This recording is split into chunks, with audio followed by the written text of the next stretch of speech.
Hello everyone, this is Ritu and welcome to study more knowledge. तो NCERT geography हम discuss कर रहे हैं और इसमें हमारा क्लास 8 का चैप्टर सेकंड कंप्लीट हो चुका है। आज इस वीडियो में हम डिस्कस करेंगे सीटेट प्रीवियस ईयर क्वेश्चंस इस चैप्टर से जो भी पूछे गए हैं। You can also follow me on social media, Facebook page, Insta ID and Telegram channel, link आपको डिस्क्रिप्शन में मिल जाएगा।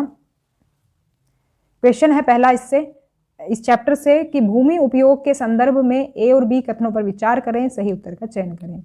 तो यहाँ पर दो स्टेटमेंट जो दी गई हैं इसमें सही हो जाएगा ऑप्शन नंबर थर्ड। ए और बी दोनों ही गलत है। यहाँ पर दिया है कि भूमि उपयोग से आशय भूमि का केवल कृषि और वन के लिए उपयोग है, तो सिर्फ एग्रीकल्चर और फॉरेस्ट्री के लिए ही भूमि का यूज नहीं होता है, और भी कई तरीकों से होता है। डिटेल में कराया है, भूमि उपयोग वाले टॉपिक में पढ़ लेना।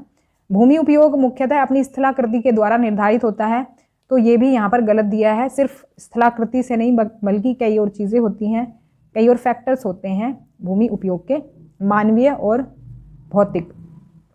तो यहाँ पर दोनों ही स्टेटमेंट गलत दी गई हैं। रक्षक मेखलाएं मदद करती हैं, तो ये मदद करती हैं पवन की गति को रोकथाम कर मृदा आवरण के संरक्षण में। तो एक तरह से सोइल कंजर्वेशन की विधि है ये। मृदा परिच्छेदिका की मोटाई कौन निर्धारित करता है? तो ये निर्धारित करता है समय, टाइम। भूस्खलन को नियंत्रित करने के लिए निम्नलिखित में से कौन न्यूनीकरण क्रियाविधि नहीं है? ये हो जाएगा ऑप्शन नंबर थर्ड। भूस्खलन को रोकने के लिए वनस्पति आवरण को कम करना, तो ये गलत दिया है। वनस्पति आवरण की वृद्धि दी गई थी वहां पर, तो इसी वजह से गलत है। ये नहीं पूछा है हमसे, तो इसी वजह से यही हो जाएगा यहाँ पर। मृदा परिच्छेदिका की निम्नलिखित परतों में से किसमें ह्यूमस पाया जाता है? तो ये पाया जाता है टॉप सॉइल यानी ऊपरी मृदा में। मैंने आपको लेयर बताई थी सॉइल प्रोफाइल की, 4 लेयर, उसमें चारों लेयर आपको पता होनी चाहिए किसमें क्या चीज़ मिलती है, तो उसी से पूछा गया क्वेश्चन है। रक्षक मेखला किसकी एक विधि है? ये है मृदा संरक्षण की एक विधि, फोर्थ ऑप्शन हो जाएगा। पर्यावरण में संतुलन बिगड़ जाता है यदि क्या किया जाए? यदि निर्वनीकरण तथा भू अपरदन चलता रहे तो पर्यावरण में संतुलन बिगड़ जाएगा, तो यहाँ पर फोर्थ ऑप्शन हो जाएगा करेक्ट। एक संसाधन के रूप में पानी पर विचार करें, और यहाँ पर 3 स्टेटमेंट दी गई हैं, सही आपको यहाँ पर सिलेक्ट करनी है। सही ऑप्शन होगा फोर्थ, ए, बी और सी सही है। तीनों यहाँ पर सही है कि पानी को ना तो जोड़ा जा सकता है, ना ही पृथ्वी से घटाया जा सकता है। यह उतना ही बना रहता है, जल चक्र चलता रहता है, और पृथ्वी का केवल 2.7% जल ही मानव उपयोग के योग्य है। लेकिन ध्यान रखना, यहाँ पर आप गलती करते हो। 2.7% उपयोग मानव उपयोग के योग्य है, ये पूछा है, यहाँ पर बताया गया है। यहाँ पर ऐसा नहीं कहा कि फ्रेश वाटर जो अवेलेबल है वो कितना है। 2.7 ये आपको कई तरीके का मिलेगा, ग्लेशियर्स में मिलेगा, या आपको नदियों में जमा हुआ मिलेगा, तो कई सारी चीज़ें हैं। तो मतलब हिमनदों के रूप में और पर्वतों पर जो बर्फ जमी है उसके रूप में। तो ये जो है ना, एक तरह से पूरा डेटा ही यहाँ पर बताया गया हमें कि ये इतना % जल जो है मानव उपयोग के योग्य है, भले ही वो अवेलेबल ना हो लेकिन वो यूजेबल है, तो 2.7 हो जाएगा। बाकी जो अवेलेबल है हमारे पास, जो मौजूद है, जो हम यूज़ कर सकते हैं, वो 1% ही है। ध्यान रखेंगे, तीनों ऑप्शन जो है यहाँ पर सही है। जल एक नवीकरणीय संसाधन है, ये बात सही है। मृदा निर्माण को प्रभावित करने वाले कारक यहाँ पर दिए गए हैं, और आपको सही मैच यहाँ पर करना है। सही मैच करें तो फर्स्ट ऑप्शन हो जाएगा, ए को दूसरे से मिलाएंगे। वनस्पति जीव और सूक्ष्म जीव जो है मिट्टी में ह्यूमस गठन की दर को निर्धारित करते हैं, और बी को पहले से मिला देंगे। मूल चट्टान जो है मिट्टी की बनावट और रंग को निर्धारित करती हैं, यानी पेरेंट रॉक जो है ये काम करती हैं। और सी को फोर्थ से मिला देंगे। जलवायु जो है, जलवायु से निर्धारित होता है क्या? अपक्षय, जो टूटना होता है, वेदरिंग जो होती है, चट्टानों का टूटना वगैरह, वो जलवायु पर डिपेंड करता है। और डी को हम तीसरे से मिलाएंगे। समय जो है निर्धारित करता है मृदा परिच्छेदिका की मोटाई कितनी रहेगी, तो सही हो जाएगा फर्स्ट ऑप्शन। तटीय और शुष्क क्षेत्र में मृदा संरक्षण की कौन सी विधि सबसे उपयुक्त है? ये हो जाएगा ऑप्शन नंबर थर्ड, रक्षक मेखलाएं यानी कि शेल्टर बेल्ट्स। एक शिक्षक प्राथमिक या मध्य स्तर की कक्षा में पारिस्थितिकी तंत्र की अवधारणा को पढ़ा रहा है, निम्नलिखित में से कौन सी जानकारी उसके लिए उपयोगी होगी? तो ये हो जाएगा ऑप्शन नंबर 4, ए, बी और सी। विशिष्ट स्थान की जलवायु स्थितियां, और एक उदाहरण के रूप में वर्षावन, और एक उदाहरण के रूप में छोटा तालाब। तो यहाँ पर जो है सारी चीज़ें जो है मिलेंगी। यहाँ पर स्थलमंडल मिलेगा, जलमंडल, वायुमंडल, तो इसीलिए जो है एक तरह से पारिस्थितिकी तंत्र पढ़ाने के लिए ये सही रहेगा। नेक्स्ट क्वेश्चन है, यहाँ पर असर्शन दिया है और उसका रीज़न दिया गया है। सही ऑप्शन हो जाएगा सेकंड। दोनों यहाँ पर सही हैं, लेकिन एक्सप्लेनेशन जो है वो सही नहीं दी है, यानी रीज़न सही नहीं दिया गया है कि स्थल की ऊंचाई और वनस्पति की विशेषताएं एक दूसरे से संबंधित है। जितना ज़्यादा ऊंचाई होगी वनस्पति जो है उतने ही प्रकार की आपको मिलती रहेगी। और रीज़न क्या दिया है कि वनस्पति की वृद्धि मिट्टी की ढलान और मोटाई पर निर्भर करती है। तो देखो यहाँ पर मिट्टी जो है थोड़ा अलग सा हो गया है, तो यहाँ पर रीज़न जो गलत दिया गया है, बल्कि जबकि जो दोनों स्टेटमेंट है ना वो सही है, लेकिन कनेक्शन नहीं है दोनों में।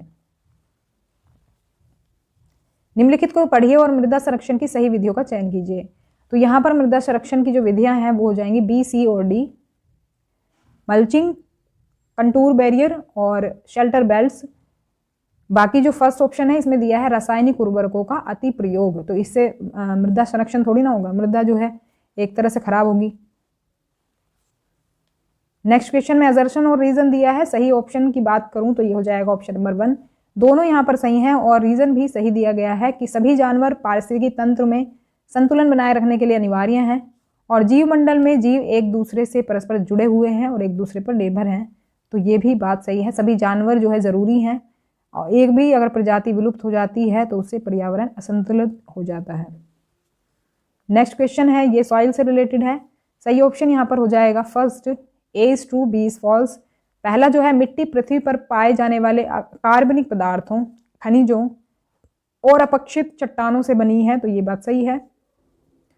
और दूसरा कथन है कि भू आकृतियां मिट्टी के प्रभाव प्रकार को निर्धारित नहीं करती हैं, तो ये बात गलत है। चैप्टर में मैंने आपको हाईलाइट किया था ये लाइन कि भू आकृतियां जो होती हैं मिट्टी के प्रकार को निर्धारित करती हैं। कैसी आकृति है, जैसे कि पठार पाया जा रहा है कहीं पर, पर्वतीय इलाका है, मैदानी इलाका है, उस पर डिपेंड करेगा कि वहाँ की मिट्टी कैसी है, तो लैंडफॉर्म्स निर्धारित करती हैं। नेक्स्ट क्वेश्चन, कंटूर बैरियर के लिए निम्नलिखित में से कौन सा सही है? ये हो जाएगा ऑप्शन नंबर 4। आकृति के साथ अवरोधों को बनाने के लिए पत्थरों, घास और मिट्टी का उपयोग किया जाता है। तो बैरियर जो हमें लगाना है ना, वो हम इन तीनों चीज़ों का यूज़ करके लगा सकते हैं, तो फोर्थ ऑप्शन सही होगा। निम्नलिखित में से कौन सा कथन पर्यावरण की सही व्याख्या है? तो ये हो जाएगा ऑप्शन नंबर 1, ए, सी और डी। तो सिर्फ मानव गतिविधियां जो है पर्यावरण नहीं है, और भी बहुत सारी चीज़ें हैं जो पर्यावरण में आती हैं, वो चाहे सजीव हो, निर्जीव हो, लिविंग और नॉन लिविंग चीज़ दोनों से मिलकर ही पर्यावरण बना है। तो सिर्फ मानव गतिविधियां हम नहीं कह सकते इसमें। बाकी जो स्टेटमेंट्स हैं वो सही हैं। वह स्थान, वस्तुएं और प्रकृति जो किसी जीव को घेरे रहती हैं वो पर्यावरण है।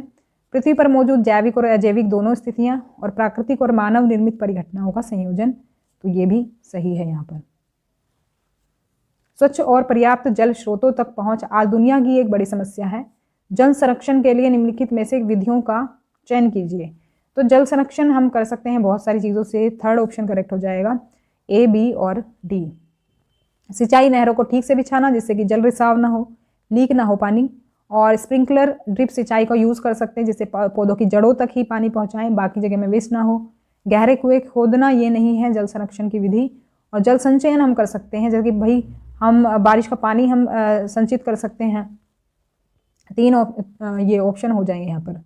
संसाधनों पर यहाँ पर कथन दिए गए हैं और किस संसाधन को यह संदर्भित कर रहा है ये आपको बताना है। सही ऑप्शन हो जाएगा फोर्थ, ह्यूमन मेड रिसोर्स की ये बात कर रहे हैं, यानी कि जो इंसान ने रिसोर्स बनाया है।